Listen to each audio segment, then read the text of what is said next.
Palavra da Verdade, com Hernandes Dias Lopes. Eu acho que todos talvez tenham esse texto de cor. Esse texto está em Filipenses, capítulo 4, apenas o versículo 4. Filipenses 4, 4.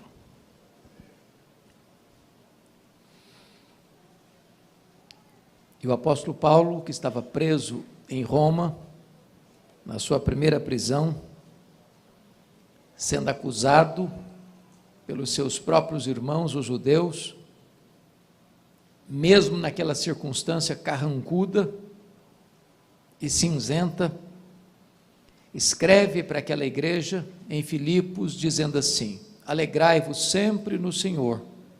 Outra vez digo, alegrai-vos. Você pode repetir comigo esse versículo? Alegrai-vos sempre no Senhor.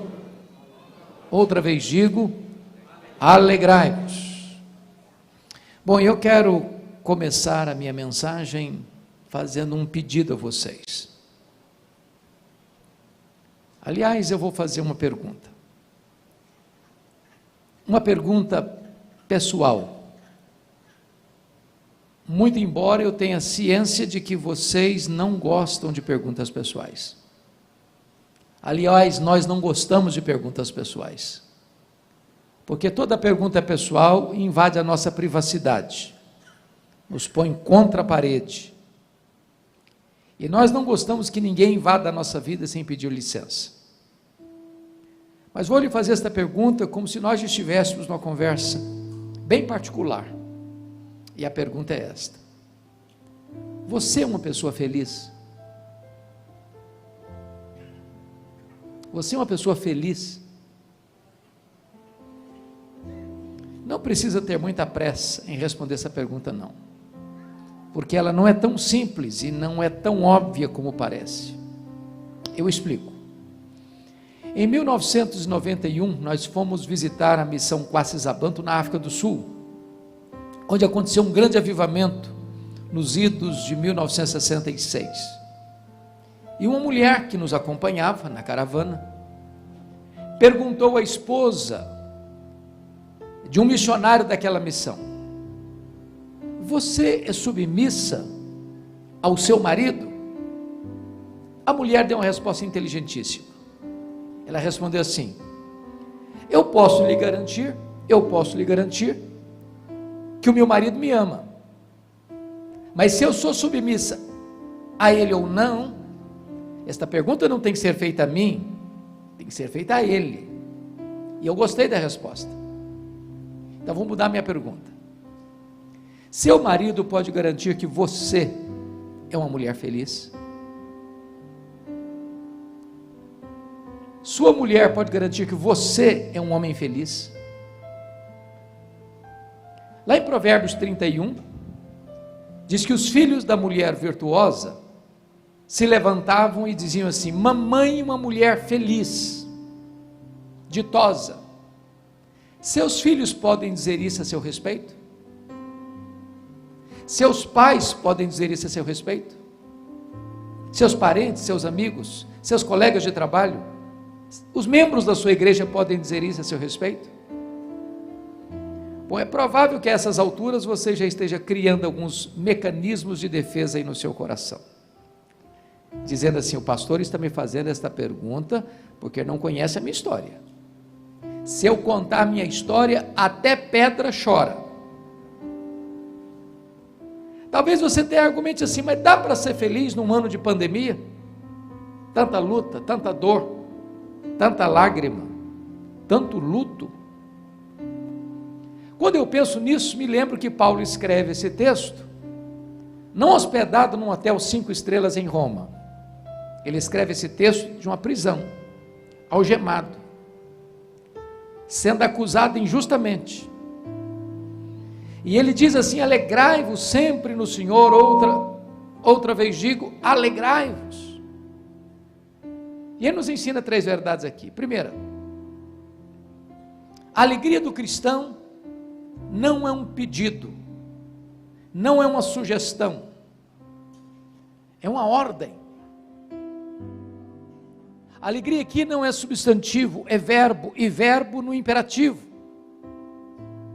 Em outras palavras, você não tem o direito de ser uma pessoa triste. Ser uma pessoa triste é um pecado. É um pecado de desobediência a uma ordem expressa de Deus. Isso porque o evangelho que nos alcançou é boa nova de grande alegria.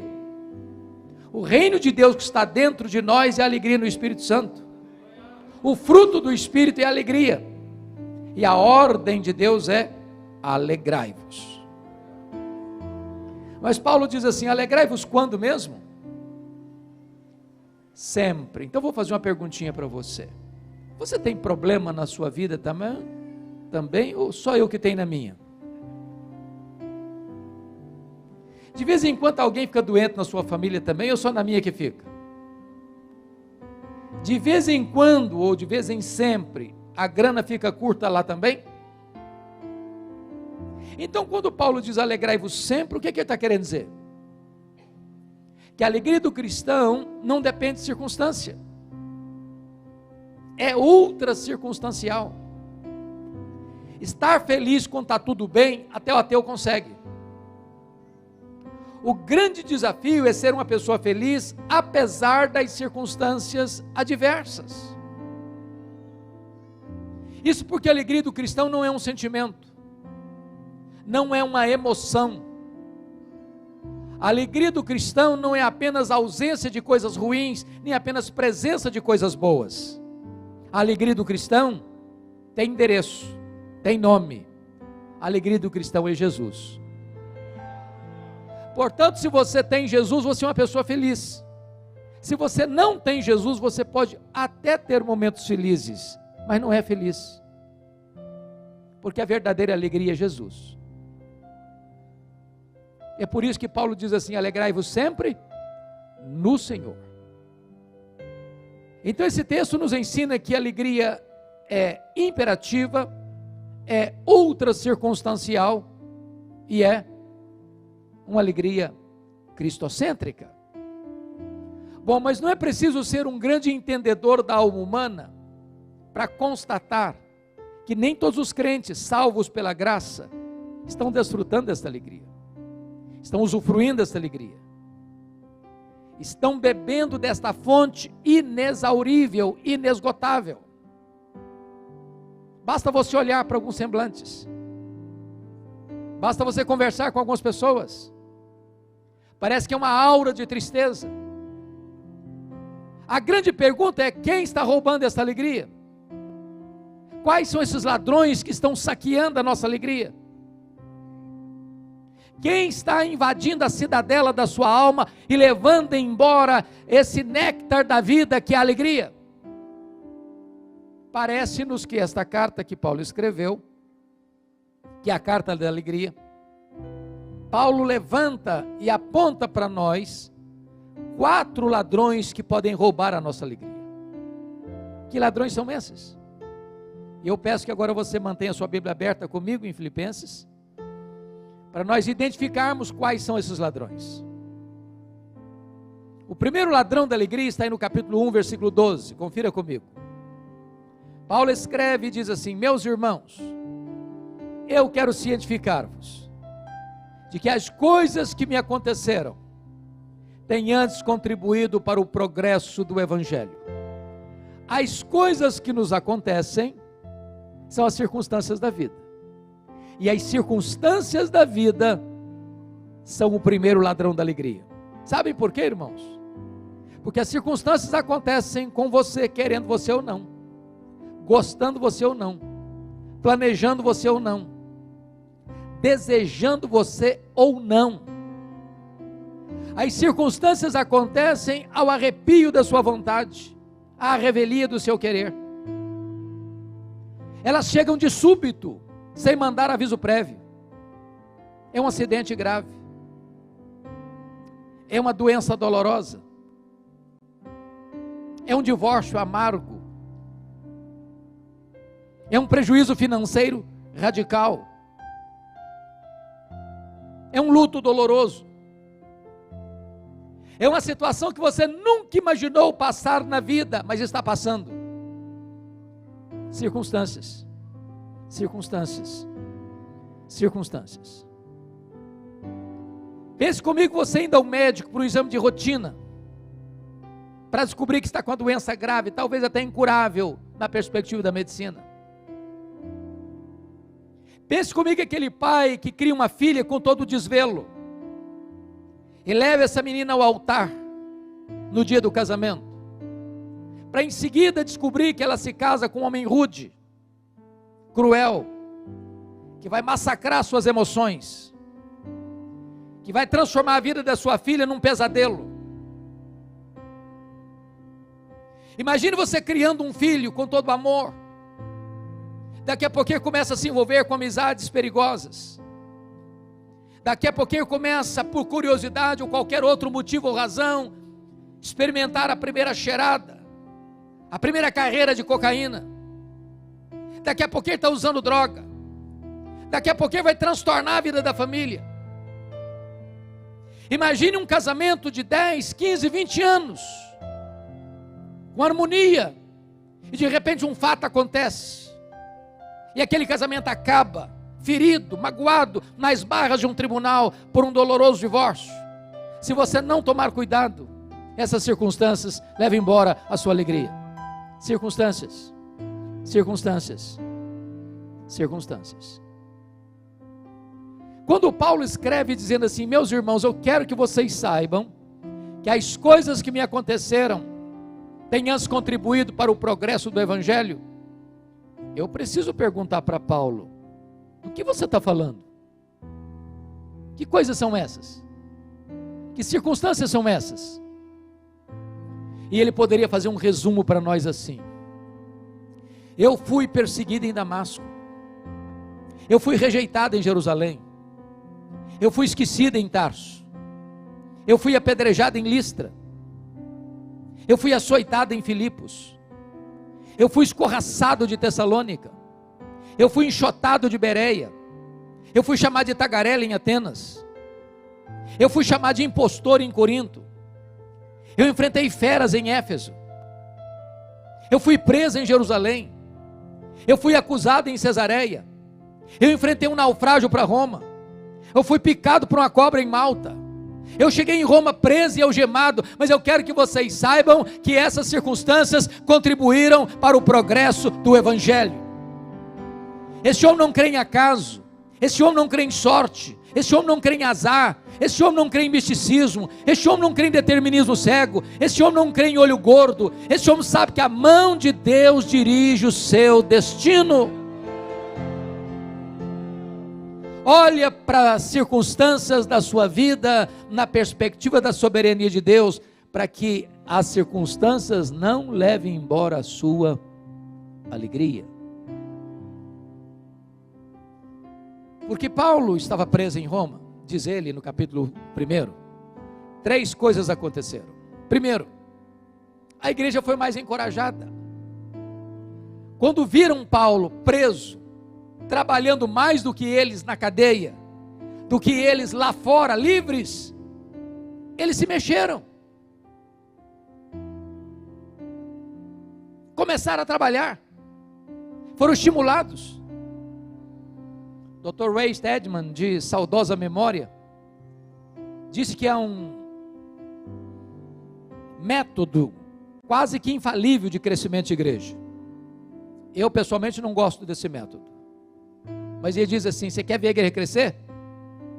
Bote os pastores na cadeia e a igreja crescerá. Porque Paulo estava preso, diz ele, toda a guarda pretoriana tomou conhecimento das suas cadeias em Cristo. A pergunta é: o que era a guarda pretoriana? A guarda pretoriana era a guarda de elite do imperador romano. Eram 16 mil soldados da mais alta patente do império. Eram aqueles da carreira militar que tinham trânsito livre no palácio, tinham influência no império. Se Paulo estivesse solto, ele jamais teria alcançado a elite de Roma.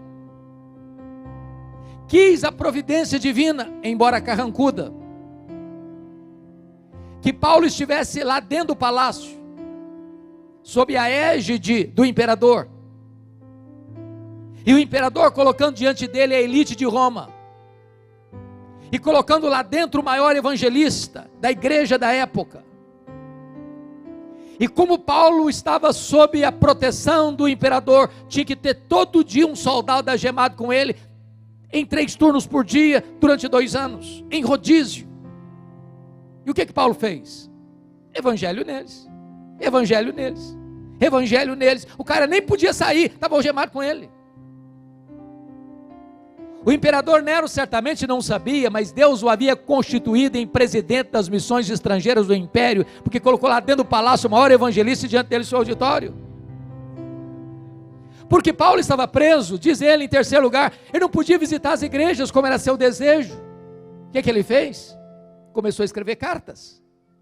As cartas da primeira prisão: Efésios, Filipenses, Colossenses, Filemão. Se Paulo estivesse solto, talvez nós não teríamos essas joias na nossa Bíblia. Então entenda uma coisa: tem hora que a sua vida parece que está de ponta cabeça, mas nessa hora Deus está escrevendo o capítulo mais importante da sua história. Você pode ter perdido o controle, Deus não. O plano de Deus não pode ser frustrado, e o plano de Deus é melhor que o nosso. E você e eu podemos afirmar com toda eloquência: sabemos que todas as coisas cooperam para o bem daqueles que amam a Deus, daqueles que são chamados segundo o seu propósito. Olhe para as circunstâncias da vida na perspectiva da soberania e da providência de Deus, para que as circunstâncias não roubem a sua alegria. Calma, calma, vai dar certo. Vai dar certo, o final já está escrito. E a vitória de Cristo e da sua igreja. O segundo ladrão da alegria está aí no capítulo 2, versos 3 a 5, confiram comigo.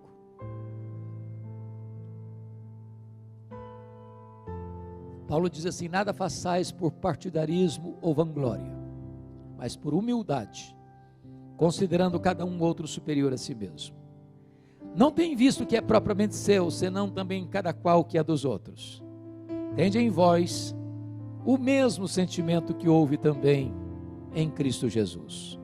O segundo ladrão da alegria são as pessoas. E eu preciso admitir que nós sofremos mais por causa de gente do que por causa de coisas. As pessoas nos fazem chorar mais do que as circunstâncias. Sabem por quê? Porque as pessoas nos decepcionam. E nós decepcionamos as pessoas. Nós não viemos de uma família perfeita. Nós não nos casamos com uma pessoa perfeita. Nós não temos filhos perfeitos. Nós não temos uma família perfeita. Nós não frequentamos uma igreja perfeita. Logo nós vamos ter queixas uns dos outros. Daí é impossível você ter saúde emocional sem perdão. O perdão é uma necessidade vital para você ter saúde emocional. Se você não perdoa, você não pode orar. Se você não perdoa, você não pode adorar a Deus. Se você não perdoa, você não pode ser perdoado. Se você não perdoa, você entrega aos verdugos da consciência, aos flageladores da alma. Você não tem paz. Se você não perdoa, você vive numa masmorra emocional, atormentado pelo chicote da culpa. O perdão é necessário. Não é fácil, mas ele é necessário.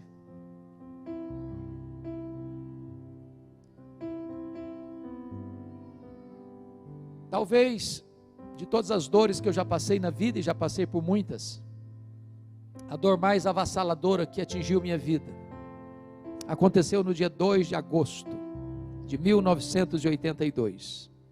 Eu estava começando o meu pastorado. Estava em Bragança Paulista, interior de São Paulo.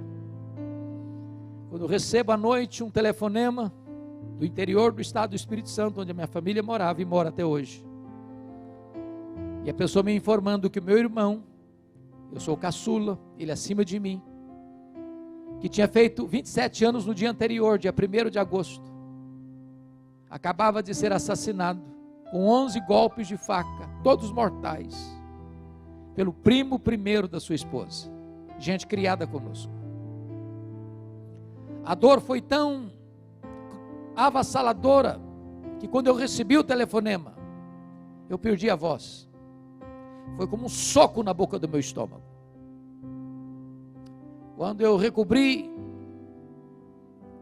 os sentidos e as forças, a primeira palavra que Deus botou na minha boca foi esta: eu perdoo o assassino. Eu não tinha outra opção. Ou perdoava, ou adoecia. Ou perdoava, ou minha vida se tornaria um inferno. Ou perdoava, ou teria que abandonar o ministério. Mas eu posso lhes garantir que o perdão é maior que o ódio. O perdão cura, o perdão liberta, o perdão restaura.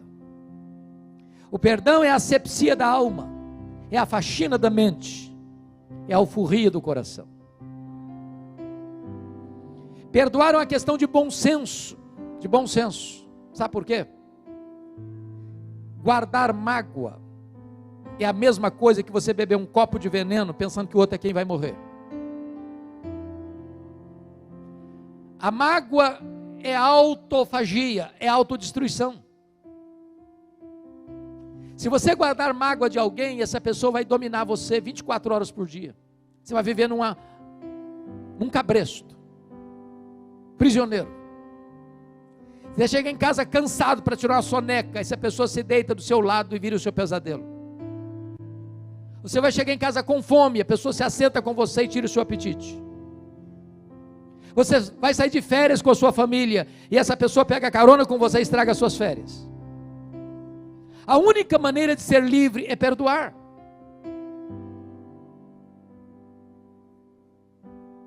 Mas talvez você argumente: pastor, o senhor está falando desse negócio de perdoar porque o senhor não conhece a minha história. Se eu contar a minha história, o senhor vai me dar razão. Não dá para perdoar. Fui muito humilhado, fui muito machucado, fui muito ferido. Sabe o que a Bíblia me ensina? Que eu devo perdoar assim como Deus em Cristo me perdoou.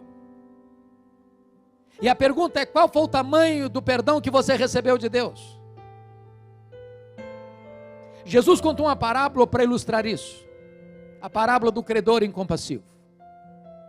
Ele contou que o rei acertava contas com seus súditos e encontra um que lhe devia 10.000 talentos. Não tendo com o que pagar, o rei mandou vender seus filhos. E aquele homem então pede misericórdia e o rei lhe perdoa a dívida de 10.000 talentos. Aquele homem perdoado lá na frente encontra um conservo que lhe devia 100 denários. Não tendo com o que lhe pagar, pediu misericórdia. Se eu não tenho misericórdia, não pago o que você me deve. O rei ficou sabendo disso, ficou muito irado. Mandou chamá-lo e disse: servo malvado, eu te perdoei 10.000 talentos e não pudeste perdoar o teu conservo 100 denários? Pois serás entregue aos verdugos, aos flageladores, até que pagues o último centavo. E a parábola termina assim: assim vosso Pai Celeste vos fará, se do íntimo não perdoardes uns aos outros. A parábola terminou, e eu não entendi quase nada. Quase nada. Sabe por que eu não entendi quase nada? Eu não sei quanto vale 10.000 talentos. Também não sei quanto vale 100 denários. Essa moeda não é a nossa. Eu não sei do que Jesus está falando. Deixa eu lhes explicar então. Nenhum judeu podia dever no primeiro século 10.000 talentos. O que são 10.000 talentos? Um talento são 35 quilos de ouro. 10.000 talentos são 350 mil quilos de ouro. Para vocês terem uma ideia, todos os impostos da nação, durante um ano, eram 800 talentos. 10 mil talentos eram todos os impostos da nação durante 13 anos. Para um homem juntar 10 mil talentos, com o salário da época, que era 1 denário por dia, ele teria que trabalhar 150 mil anos. Conclusão? A dívida era o quê? Impagável. Pois esse é o tamanho da sua dívida com Deus. É impagável. E sabe o que Deus fez com a sua dívida? Deus a perdoou completamente. Agora este homem encontra alguém que lhe deve 100 denários. O que são 100 denários? 100 dias de serviço. Quem tinha acabado de receber um perdão de 150 mil anos, não está perdoando um perdão, não está dando perdão de 3 meses e 10 dias. Sabe qual é a proporção de 10 mil talentos para 100 denários? 10 mil talentos são 600 mil vezes mais do que 100 denários. Então, qual é o moral da história, da parábola? Você e eu nunca podemos dizer para a pessoa: eu não perdoo você. Não perdoo. Você me machucou muito, você me humilhou muito, eu não perdoo. A Bíblia diz que você deve perdoar assim como Deus em Cristo perdoou você. Sabe o que a Bíblia diz mais? Deus perdoa os nossos pecados e deles não mais se lembra. Talvez você argumente assim: bom pastor, é aqui que eu me encrenco, porque perdoar até que eu perdoo, mas esquecer eu não consigo. Deixa eu fazer uma perguntinha: você não consegue mesmo esquecer? Não consegue? Bom, se você não consegue esquecer, eu tenho uma boa notícia para lhe dar. Isso significa que você não tem amnésia. Porque quando a Bíblia diz que Deus perdoa e esquece, a Bíblia não está dizendo que Deus tem amnésia. Deus não tem amnésia. Deus não tem perda de memória. Então o que a Bíblia quer dizer que Deus perdoa e esquece? A Bíblia quer dizer que Deus nunca mais joga no seu rosto um pecado que Ele já perdoou você. Deus nunca mais cobra de você uma dívida que Ele já perdoou você. Então perdoar é lembrar sem sentir dor. Se você me pergunta se eu me lembro da morte do meu irmão, me lembro de vez em quando. Mas eu não cobro mais essa dívida. Por aquilo que Cristo fez na cruz, essa dívida está paga, está perdoada. Eu não cobro mais. Perdoar é lembrar sem sentir dor. Talvez você que está aqui nesse auditório está precisando fazer uma visita, mandar uma mensagem, mandar um telefonema, dar um telefonema, acertar este relacionamento que está machucado, está ferido, que você não conversa há tempos, que você cortou do seu relacionamento, que você evita. Se você não perdoar, você não vai ter paz. Lá no céu só entra um tipo de gente que foi perdoada e gente que perdoa. A igreja de Filipos era uma igreja extraordinária. Aliás, Paulo diz que foi a única igreja que se associou com ele em dar e receber. A igreja ajudou Paulo, quando Paulo era pastor da igreja de Corinto. A igreja de Corinto tinha muito dinheiro, mas era pão dura, não pagava o salário de Paulo. Aí a igreja de Filipos, da Macedônia, embora pobre, pagava o salário para Paulo ser pastor da igreja de Corinto. Quando Paulo vai levantar uma campanha, uma oferta especial para ajudar os pobres da Judeia, os crentes de Filipos, que eram da Macedônia, pobres, deram não só muito, mas deram além das suas forças. Quando Paulo estava preso em Roma, mandaram Epafrodito lá em Roma, com todos os riscos da viagem, para socorrer e ajudar Paulo nas suas necessidades. Porta para fora, era uma bênção aquela igreja. Portas para dentro, um problema.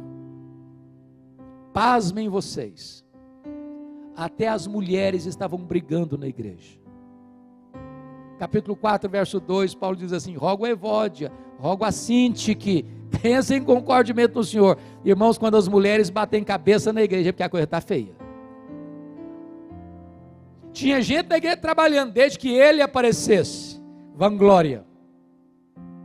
Tinha gente trabalhando desde que o grupinho dele aparecesse, partidarismo. Tinha gente narcisista na igreja, só pensava nele mesmo e não no que era dos outros. Acho que tinha gente sempre para Paulo: Paulo, você que não está aqui agora, tem gente complicada aqui, tem gente que dá azia em copo de bicarbonato, Paulo.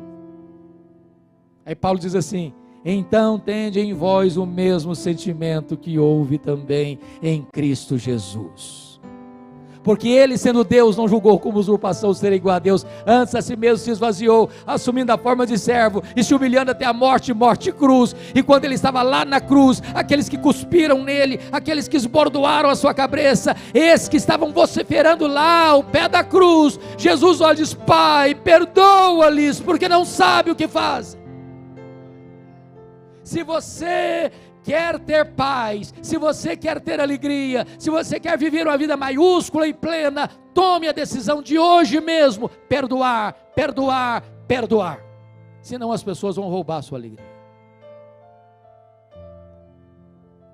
Mas vamos ao terceiro ladrão da alegria. Confira comigo, capítulo 3, verso 19, por favor. Paulo diz assim: o destino deles é a perdição, o Deus deles é o ventre, a glória deles está na sua infâmia, visto que só se preocupam com as coisas terrenas. O terceiro ladrão da alegria é a preocupação com dinheiro. Eu acho que aqui em Bataguaçu vocês não enfrentam esse ladrão. Dinheiro aqui não é problema, né? É solução. Mas deixa eu fazer uma perguntinha. Alguma vez você já discutiu com a sua mulher por causa de dinheiro?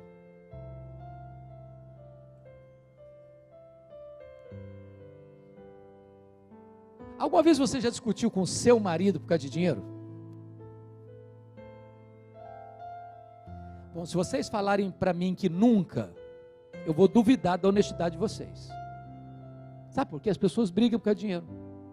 Brigam porque tem dinheiro. Brigam porque não tem dinheiro. Brigam porque tem muito dinheiro. Brigam porque tem pouco dinheiro. Brigam porque não tem dinheiro nenhum. O dinheiro é o maior pomo de discussão dentro das famílias hoje. O dinheiro é mais do que uma moeda. O dinheiro é uma entidade, é um espírito, é mamon. É o ídolo mais adorado da nossa geração. Por causa de dinheiro as pessoas casam, as pessoas descasam. Por causa de dinheiro as pessoas mentem, as pessoas corrompem, as pessoas são corrompidas. As pessoas morrem, as pessoas matam. As pessoas vendem algo para o diabo por causa de dinheiro. Sabe por quê? Porque tem muita gente que só se preocupa com as coisas terrenas. Elas levantam de madrugada, elas vão dormir tarde, elas comem penosamente o pão que granjeiam, elas não têm tempo para Deus, elas não têm tempo para a família, elas não têm tempo para a igreja, elas não têm tempo para pensar na alma delas, elas não têm tempo para Deus, porque elas só se preocupam com as coisas terrenas. Dr. Toncini, no seu livro O Lado Oculto da Globalização, diz que nós vivemos hoje o fenômeno da globalização. Isso é um fato, não é verdade? Somos uma aldeia global.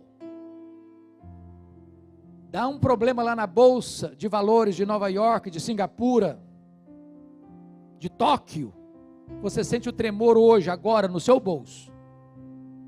Somos uma aldeia global. Vou ilustrar isso. Todos vocês se lembram que em 2008, o mercado imobiliário americano enfrentou um problema.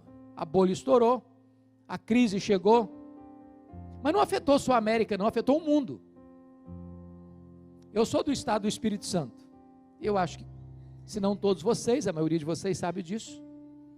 O Espírito Santo hoje, se não o maior, é o maior produtor de rochas ornamentais do planeta. É o maior produtor de granito hoje do mundo. Muitos donos de pedreiras no meu estado quebraram. em 2008. Porque o mercado imobiliário americano fragilizou-se. Porque somos uma aldeia global. Nessa economia global, mais de 50% da riqueza do planeta está nas mãos de pouco mais de 100 empresas particulares. Por exemplo, a Toyota é mais rica do que a África do Sul. A GM é mais rica do que a Noruega. O Walmart é mais rico do que mais de dezenas de nações do mundo. E o grande problema é que essas empresas, para girarem, elas querem mais do seu tempo e mais do seu dinheiro. Não importa se a sua vida vai se arrebentar, não importa se a sua família vai se arrebentar, você tem que fazer essa máquina girar. E para essa máquina girar, você tem que consumir mais. Só um detalhe. Na década de 50, muitos já tinham nascido aqui. Nós consumíamos 5 vezes menos do que consumimos hoje. E não éramos menos felizes por isso. Eu não sirvo de referência, porque eu fui criado na roça. Talvez alguns também aqui são. Me lembro que eu só tive um brinquedo comprado em loja. Um carrinho de plástico. E eu posso lhes garantir que eu nunca entrei em crise emocional por isso. Hoje uma criança nasce, via de regra, ela já tem mais brinquedo que consegue brincar na vida inteira. Você dá um brinquedo para uma criança hoje, ela brinca longas 2 horas, encosta no canto, é sucata e quer outro. E se você não der, ela entra em crise emocional, tem que levar para o psicólogo. Na década de 70, mais de 70% das famílias dependiam de uma renda, apenas uma renda para se manter. Hoje, mais de 70% das famílias dependem de 2 rendas para manter o mesmo padrão. Em outras palavras, o luxo do ontem tornou-se necessidade do hoje. Eu tenho um amigo que tem 3 mulheres. É claro que eu estou me referindo à esposa e 2 filhas. Não pensem mal do meu amigo, por favor. Num dia de casamento, elas disseram assim para ele: temos que comprar sapatos novos. Bom, ninguém duvida disso, duvida? Casamento é tudo novo. Mas antes de ir para a loja, ele disse assim: vamos dar uma olhadinha no que nós já temos? Abriu um mega de um armário e contou 151 pares de sapatos. Queriam mais. Como é que você chama isso? Consumismo. Então vou lhe dar uma definição de consumismo.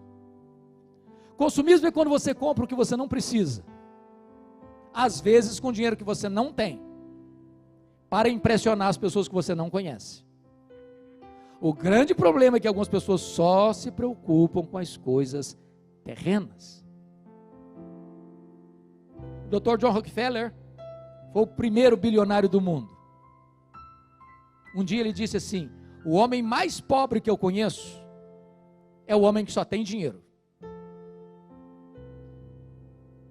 Talvez as pessoas mais felizes do mundo, irmãos, são aquelas que chegam em casa cheirando graxa, ou cheio de terra, e comem um bom prato de arroz com feijão e dormem a noite toda bem dormida.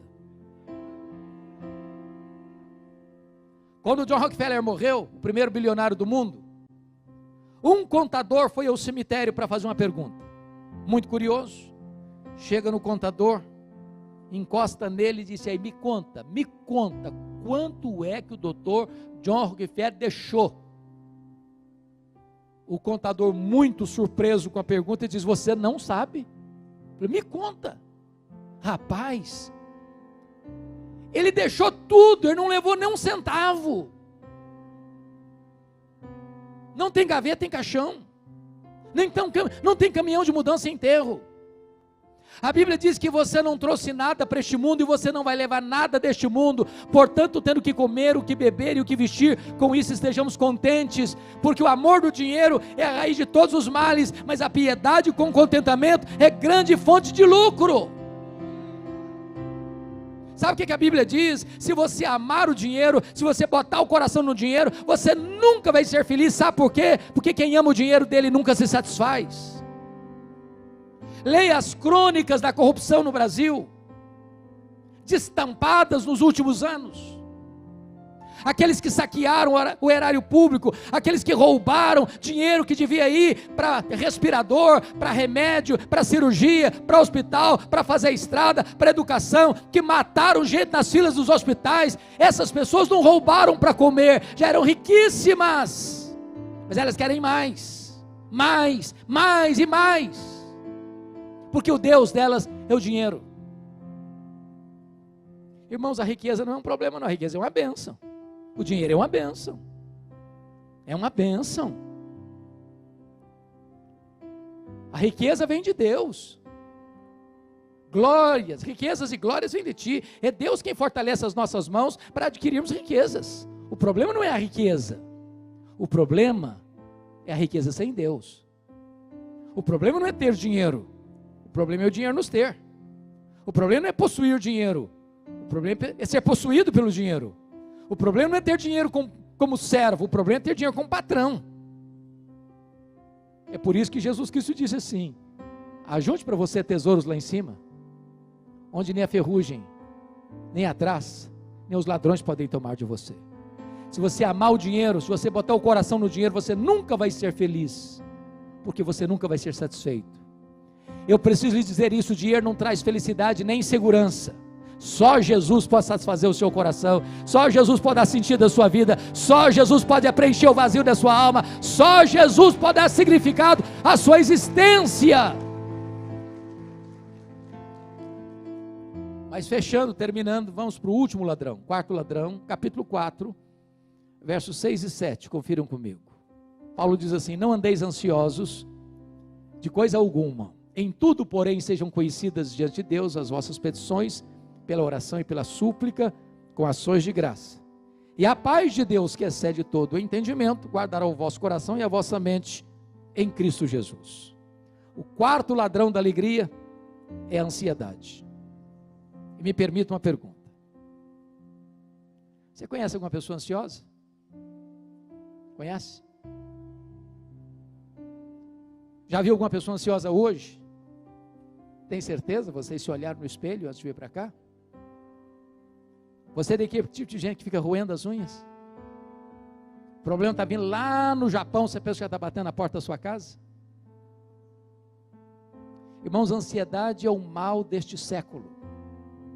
Atinge pessoas de todas as faixas etárias, de todos os estratos sociais e de todos os credos religiosos. Até as crianças estão ansiosas. Aliás, Hollywood fez uma pesquisa sobre isso, e descobriu que as crianças estão ansiosas porque elas gostam de filmes, de brinquedos e de jogos de ação. Até hoje eu não entendo por que programa infantil tem que ter tanto demônio e tanta violência. Se você assistir todos os programas infantis da televisão brasileira, eu te garanto uma coisa: você não dorme de noite com a luz apagada.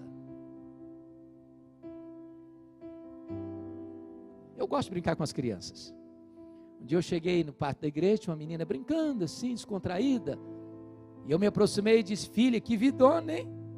Ela voltou-se brava para mim e disse: o senhor é que pensa. A coitadinha estava estressada.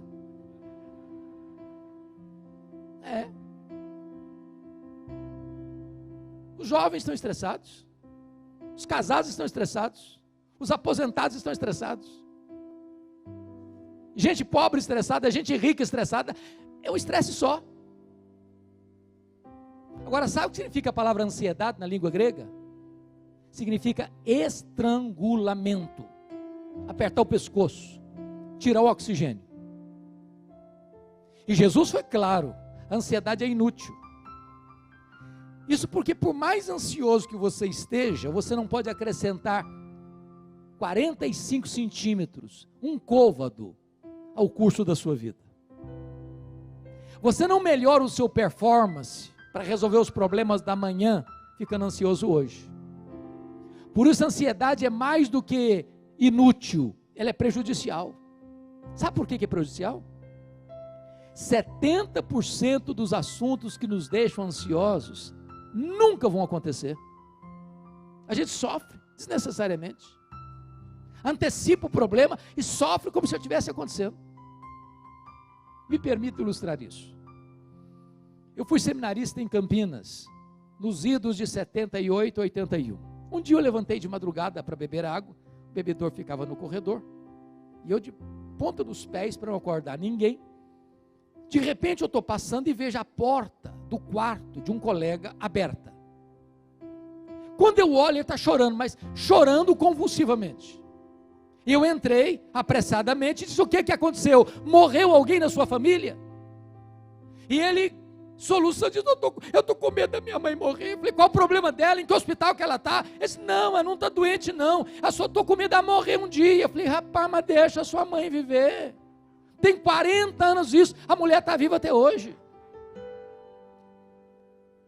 Pior que isso, foi uma mãe que chegou no meu gabinete, com a criança de 3 anos no colo, chorando, não a criança, a mãe.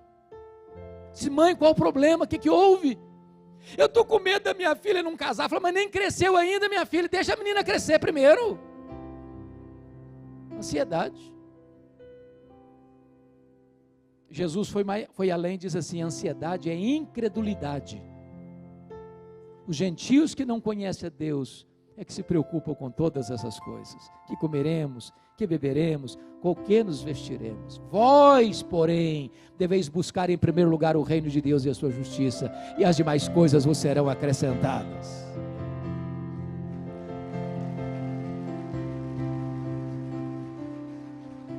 Como é que cura a ansiedade, irmãos? Qual é o remédio para a ansiedade? Bom, Paulo vai dar a receita para nós. Você quer resolver esse problema na sua vida? Paulo diz assim: não andeis ansiosos de alguma coisa? Não andeis ansiosos de coisa alguma. E o que é coisa alguma? É coisa alguma, pronto, não precisa explicar não, não precisa botar a legenda não.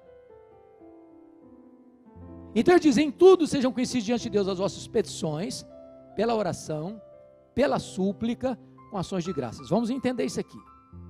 A palavra orações aqui no grego é a mesma para adoração. Então Paulo está falando de 3 coisas. Você resolve a ansiedade quando você adora a Deus, quando você pede ou suplica, que são as duas coisas a mesma coisa, pedir e suplicar a mesma coisa, e quando você dá graças a Deus. Então você resolve a ansiedade quando você adora a Deus, quando você pede a Deus, e quando você dá graças a Deus. Agora vamos entender de novo. Você sabe qual é a diferença entre adorar a Deus e dar graças a Deus? Você adora a Deus por quem Deus é, e você dá graças a Deus pelo que Deus faz. Então preste atenção que agora eu vou fazer uma oração de adoração, para curar a ansiedade. Eu chego para Deus e digo: meu Deus, eu quero te adorar, porque Tu és o Deus da minha vida, Tu és o meu Criador, Tu és o meu protetor, Tu és o meu provedor, Tu és o meu redentor, Tu és o meu consolador. Eu quero te adorar porque Tu és o único Deus vivo e verdadeiro, Tu és o Deus imenso, Tu és o Deus infinito, Tu és o Deus eterno, Tu és o Deus imutável, Tu és o Deus autoexistente, Tu és o Deus onipotente, Tu és o Deus onisciente, Tu és o Deus onipresente, Tu és o Deus transcendente, Tu és o Deus soberano. Eu quero te adorar porque Tu és bom, porque Tu és verdadeiro, porque Tu és fiel, porque Tu és misericordioso. Eu quero te adorar porque Tu és a minha alegria, porque Tu és a minha paz, porque Tu és a minha justiça, porque Tu és o meu pastor, porque Tu és a minha herança. Eu quero te adorar porque Tu és o meu refúgio e fortaleza na tribulação. Eu quero te adorar porque Tu és a razão da minha vida, em nome de Jesus, amém. Aí eu termino essa oração e digo assim para Deus: oh Deus, mas eu estou tão ansioso, Senhor. Não combina mais, não combina. Ou você retira a oração, ou você retira a ansiedade. Sabe qual é o grande problema da igreja hoje? Dizia o Dr. A.W. Tozer, o maior problema da igreja hoje é que ela passa a maior parte do tempo olhando para o seu próprio umbigo, tomando o seu próprio pulso. A maior necessidade da igreja é aquilo que nós cantamos aqui hoje, é conhecer quão grande é o nosso Deus, quão grande é o nosso Deus, quão magnífico Ele é, quão poderoso Ele é, quão majestoso Ele é, quão digno de adoração Ele é. Quem é o seu Deus? Quão grande é o seu Deus? Quão poderoso é o seu Deus? Quão digno de confiança é o seu Deus? O seu Deus é aquele que mede as águas na concha da sua mão.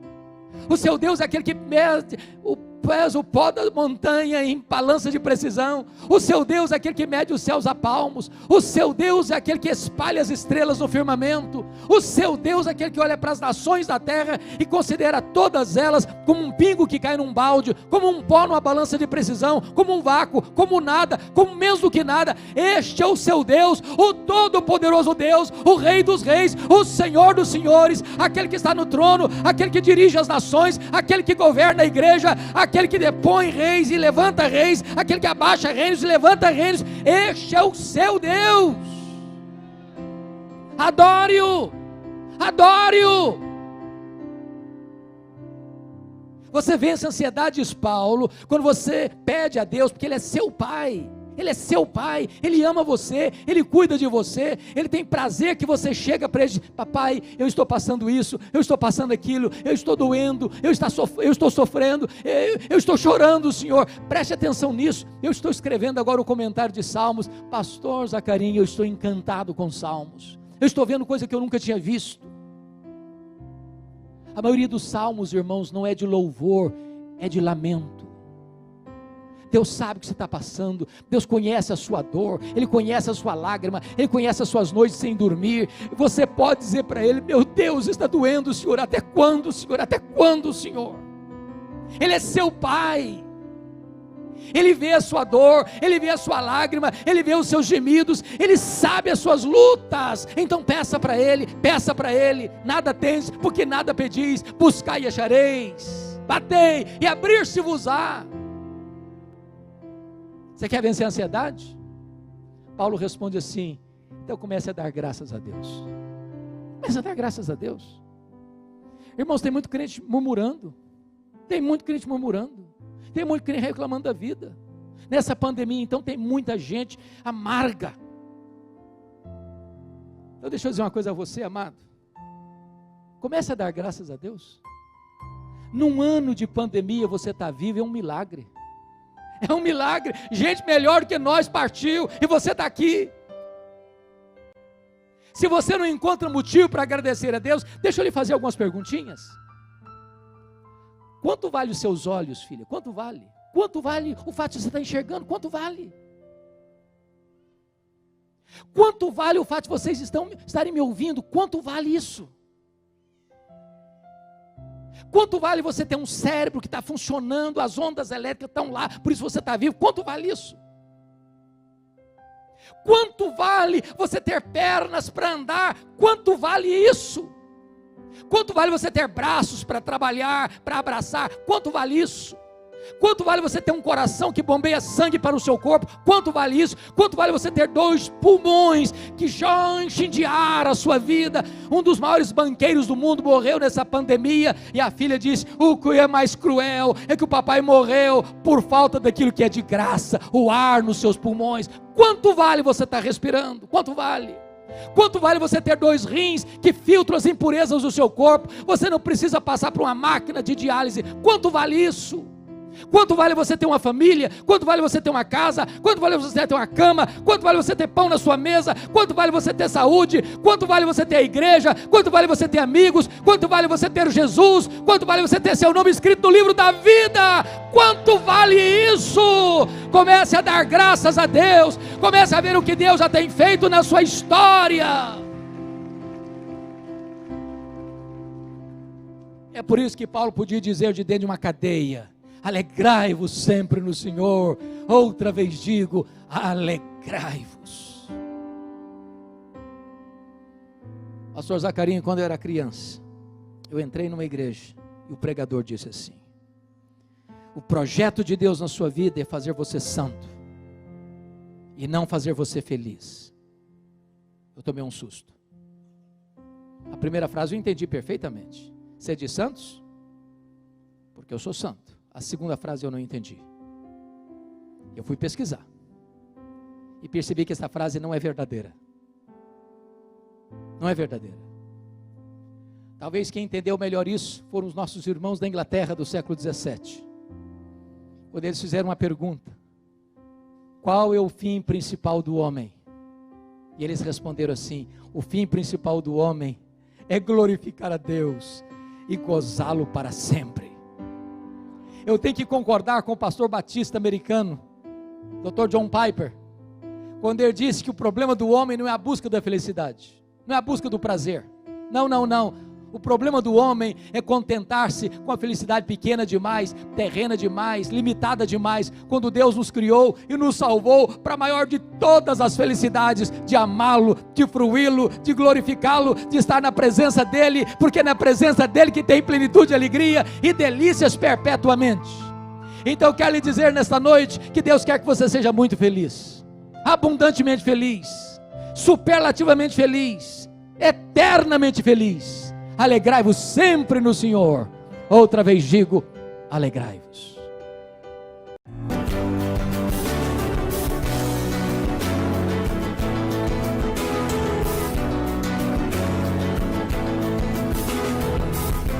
Palavra da Verdade, com Hernandes Dias Lopes.